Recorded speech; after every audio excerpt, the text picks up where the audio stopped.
जी बिस्मिल्लाहिर्रहमानिर्रहीम। स्टूडेंट पढ़ेंगे news candy science for class 7 chapter number 9 waves and energy. This is page number 98।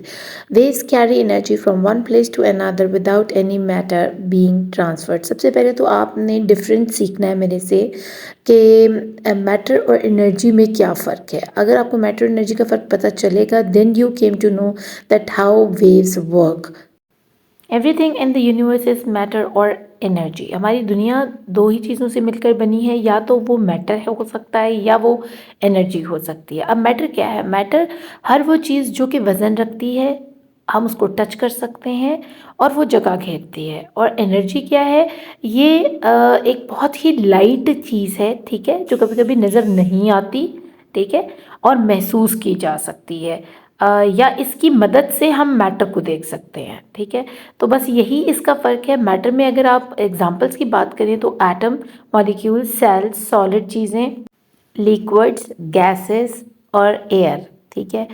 अब एक और मज़े की बात जो आपने सीखनी है वो ये है कि एनर्जी मैटर को उठाकर कहीं नहीं लेकर जा सकती। एनर्जी की एक अपनी ही शक्ल है, एनर्जी का एक अपना ही जिस्म है, एक अपनी ही शेप है, अपना ही स्ट्रक्चर है, ठीक है।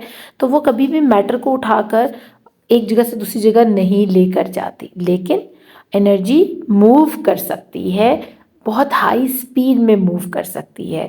एनर्जी की जो मिसाल हमारे पास दुनिया में है उसमें हीट है, लाइट है, साउंड है, एक्सरेज हैं और अल्ट्रावायलेट रेज हैं, इंफ्रारेड रेज जिनको हम कहते हैं। तो उम्मीद करती हूँ आपको एनर्जी और मैटर का फ़र्क पता चल गया होगा। अब यहाँ वो आपको वेव्स के बारे में इंट्रोड्यूस करवा रहे हैं कि वेव्स कैरी करती हैं एनर्जी को, एक जगह से दूसरी जगह लेकर जाती हैं, और इसमें किसी किस्म का कोई मैटर ट्रांसफ़र नहीं किया जाता। इसका मतलब है कि ना कोई सॉलिड है, ना लिक्विड है, ना एयर है, ना गैस है। ऐसी कोई चीज़ नहीं, कोई ना मॉलिक्यूल्स हैं, ना पार्टिकल्स हैं, ना सब्सटेंसेस हैं, ना एटम्स हैं, कोई चीज़ नहीं है, ठीक है। लेकिन वेव किस चीज़ को लेकर जा रही है, लहरें किस चीज़ को लेकर जा रही हैं? एनर्जी को कैरी करके एक जगह से दूसरी जगह ट्रांसफ़र करवा रही हैं।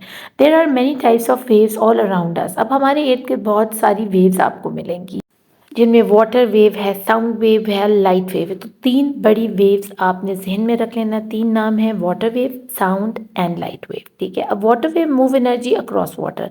अब इसका नाम इसलिए वाटर वेव रखा गया है क्योंकि वो पानी में रहते हुए एनर्जी को मूव करवाती है।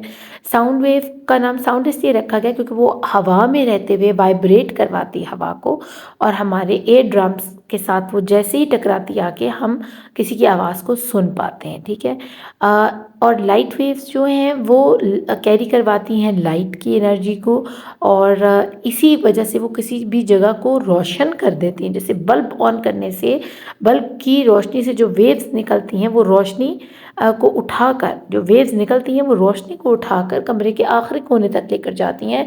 इसलिए हमें कमरे में पड़ी हुई एक एक चीज़ साफ नज़र आती है, ठीक है।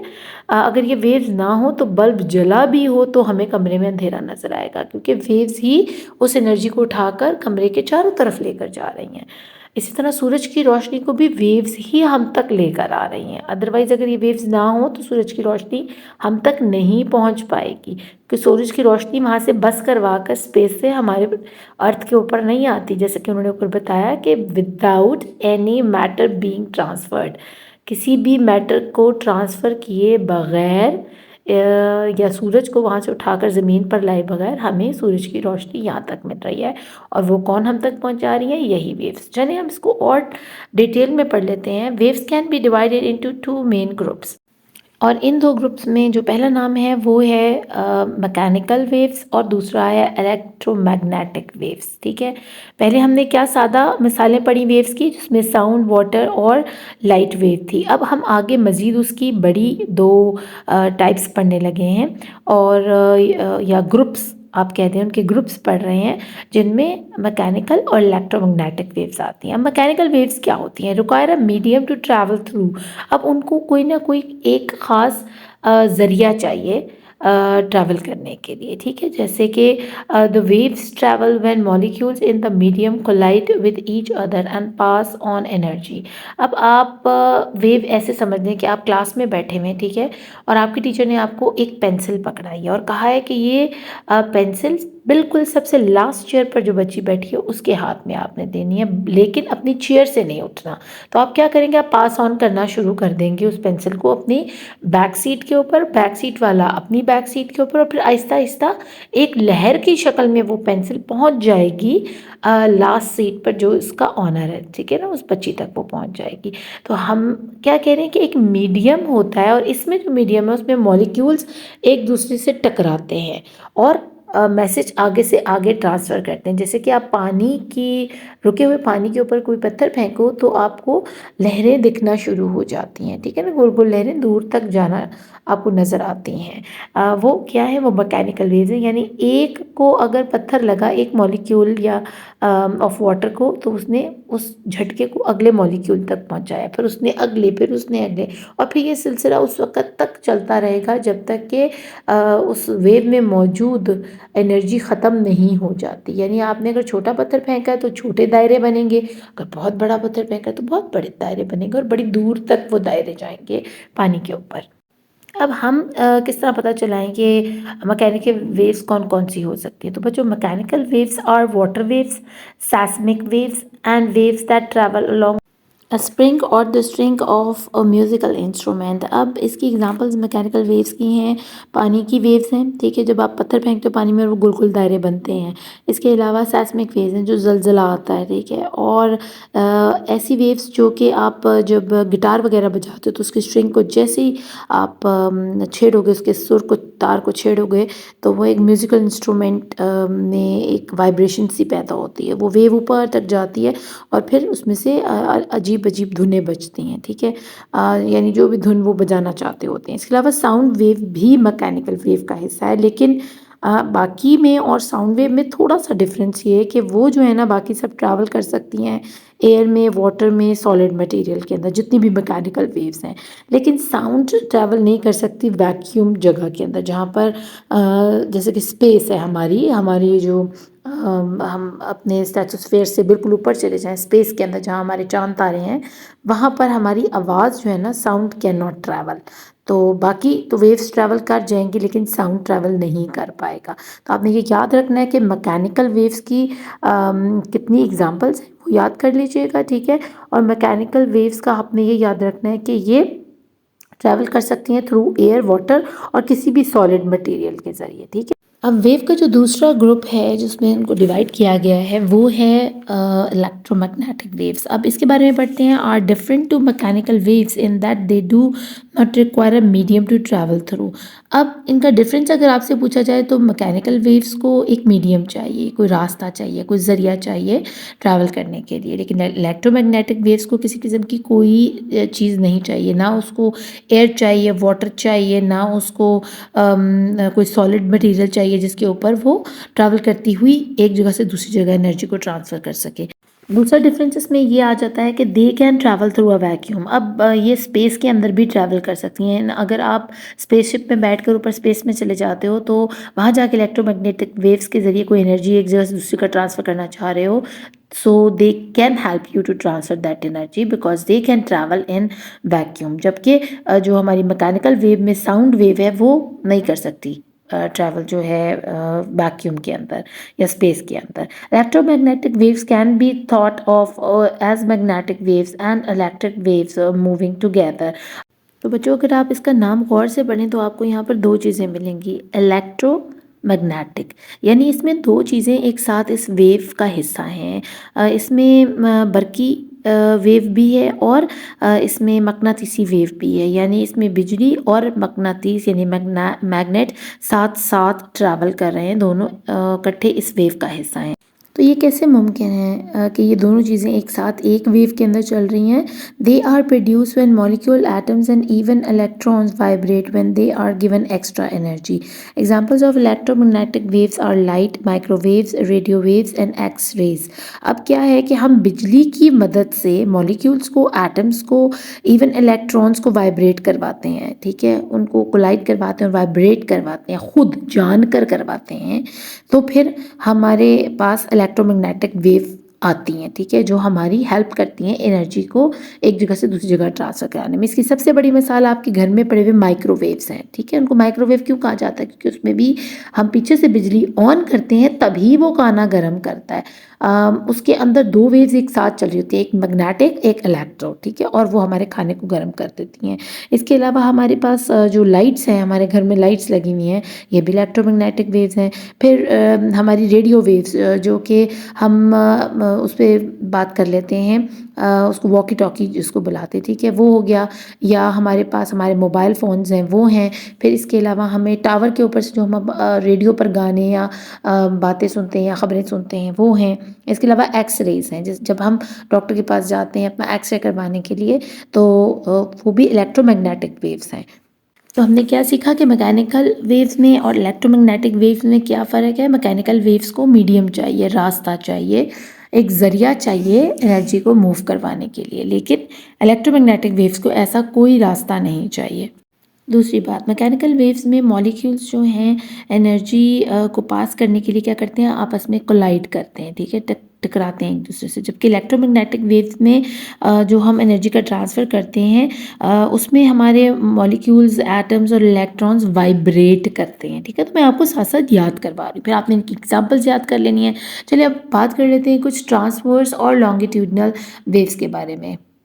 अब हम पढ़ेंगे मैकेनिकल जो वेव्स हैं उनकी आगे मज़ीद दो टाइप्स, जिनको हम ट्रांसवर्स और लॉन्गिट्यूडनल वेव्स के नाम से जानते हैं। There are two types of mechanical waves, they can be demonstrated by using a slinky spring toy.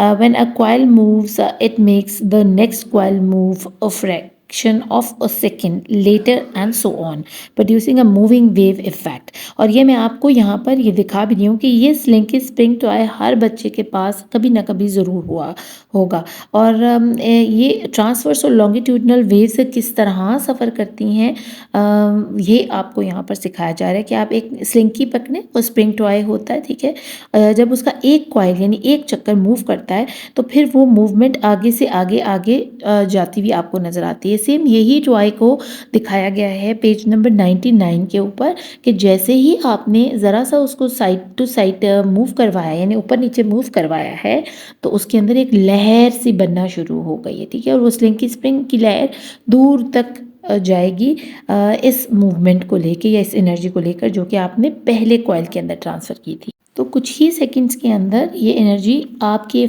एक एंड से लेकर दूसरे एंड तक इस स्प्रिंग टॉय के पहुंच जाएगी और बिल्कुल कुछ लम्हे लगेंगे और प्रोड्यूस क्या करेगी, एक मूविंग वेव इफेक्ट, ऐसे जैसे एक लहर जा रही हो। अब जो बात याद रखने की है इसमें वो ये है कि ये मूवमेंट जो आपको वेवी मूवमेंट नज़र आ रही है स्लिंकी टॉय की, उसे कहा जाता है ऑसिलेशंस। ट्रांसवर्स वेव को पढ़ लेते हैं।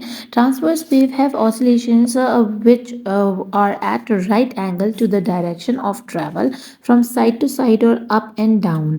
Water waves travel as transverse waves as do all electromagnetic waves including light.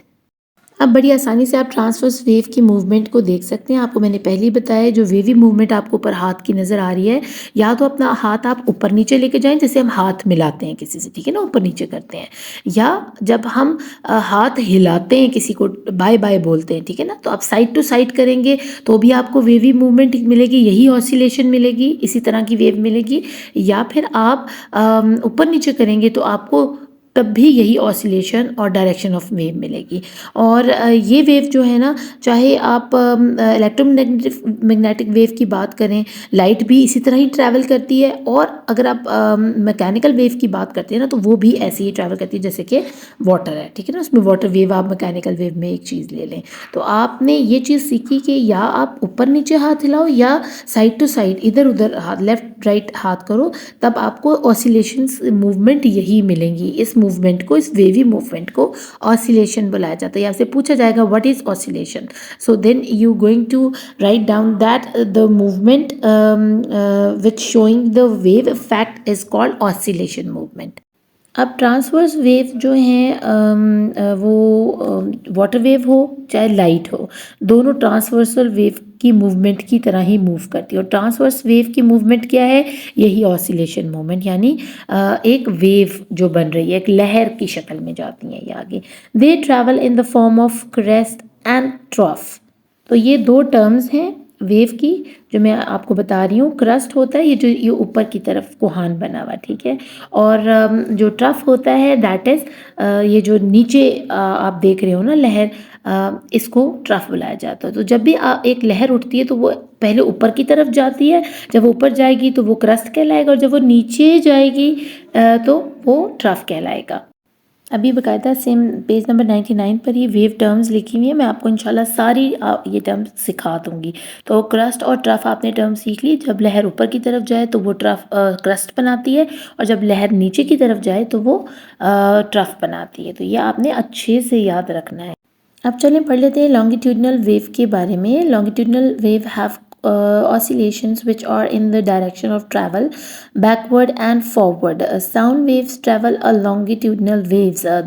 They travel in the form of compression and rarefaction.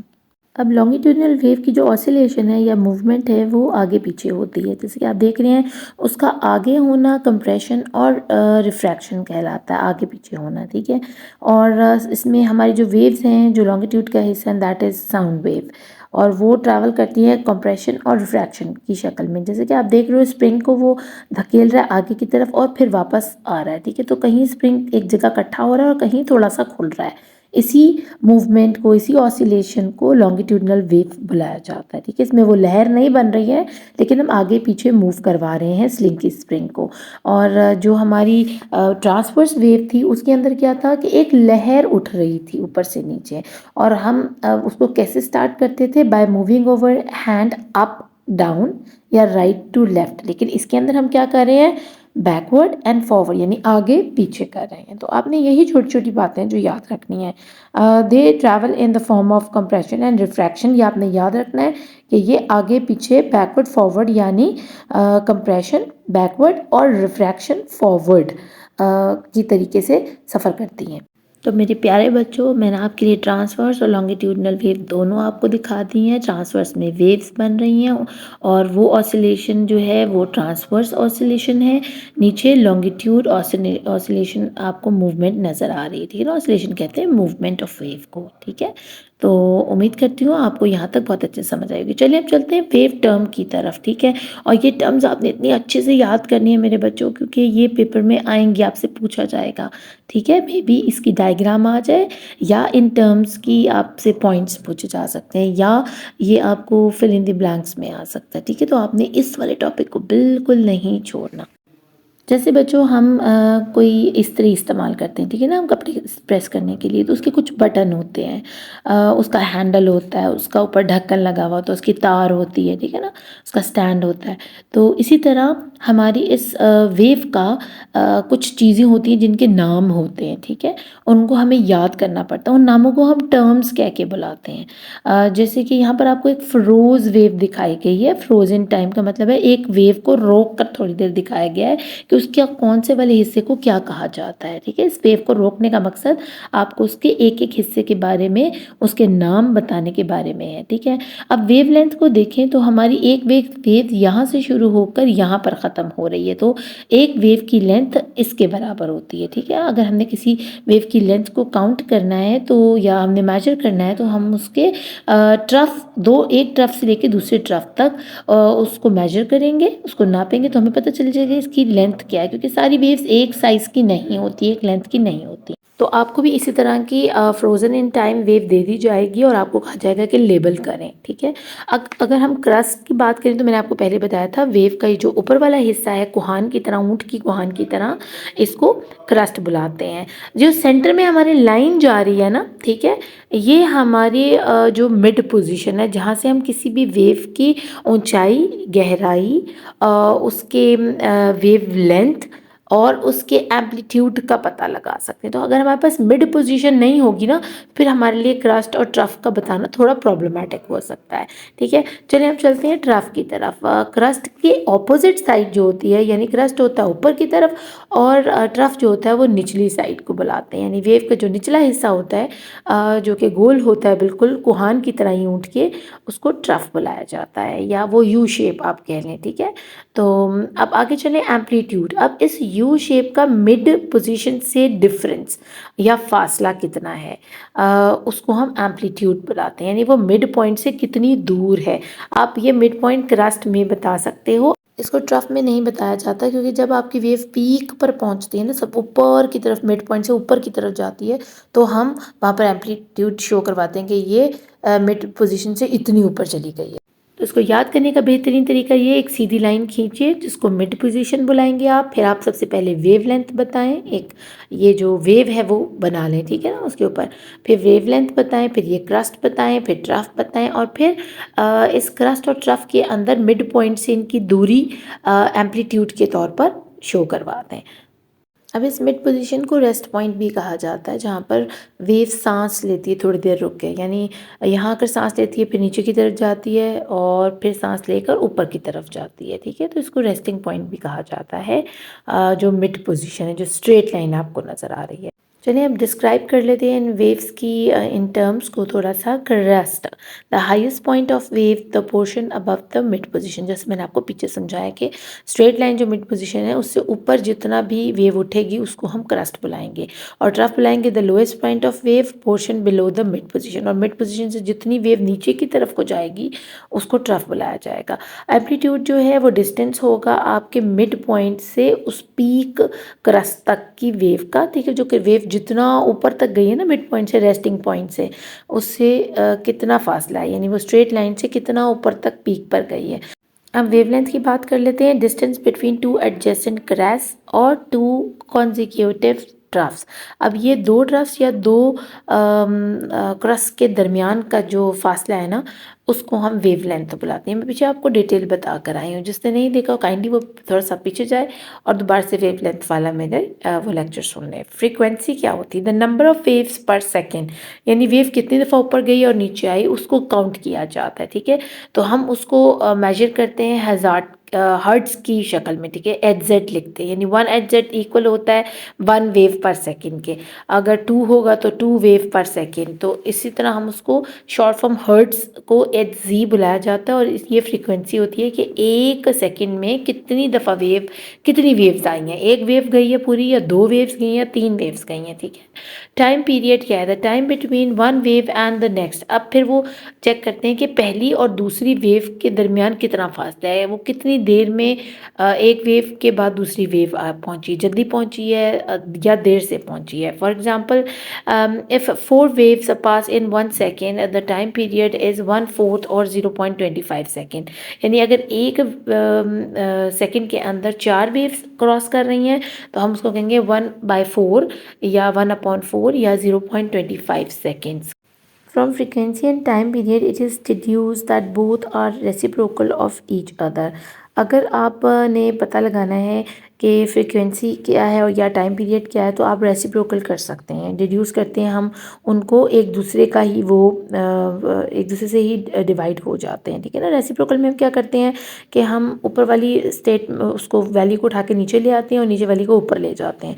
तो ये इसी तरह ही आपने करना है। अगर आपने फ्रीक्वेंसी मालूम करनी है तो 1/t करनी है, यानी 1 टाइम करनी है, और अगर आपने टाइम मालूम करना है तो 1/फ्रीक्वेंसी। तो आपके पास ये फॉर्मूला आ जाएगा। और ये जितनी बातें इस टॉपिक में मैंने आपको वेव टर्म की सिखाई ना अभी तक, that will surely coming in your exams. तो जो भी मैं सिखा रही हूँ अच्छे से सीखना है। अगर अच्छे से लेक्चर सुनेंगे, भगा भगा के नहीं देखेंगे, तो रट्टे लगाने की ज़रूरत नहीं पड़ेगी।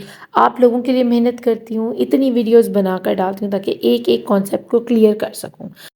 तो इंशाल्लाह नेक्स्ट वीडियो में हम करेंगे द इलेक्ट्रोमैग्नेटिक स्पेक्ट्रम, साउंड और हाउ साउंड ट्रैवल। अपना खूब ख्याल रखिएगा। Best of luck for your final exams. Allah ने के बाद।